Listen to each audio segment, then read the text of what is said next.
Today, I'm going to show you how to use the if statement in Google Sheets.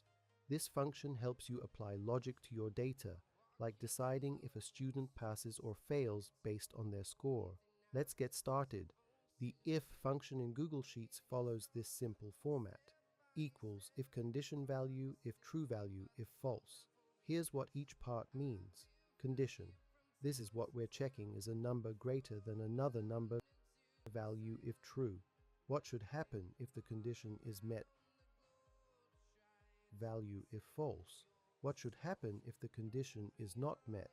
Let's say we have a list of scores in column B, and we want to check if each student passed or failed. We'll write this formula in column C. Equals if B1 is greater than or equal to 10. Pass, fail. If the number in B1 is greater than 50, it will show pass.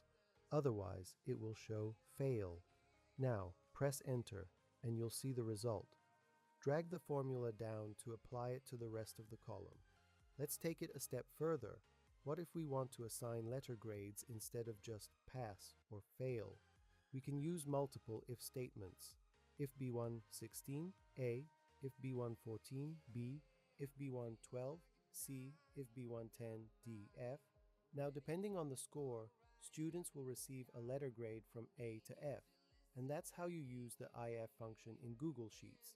If this video helped you, make sure to like, subscribe, and comment below. See you in the next one.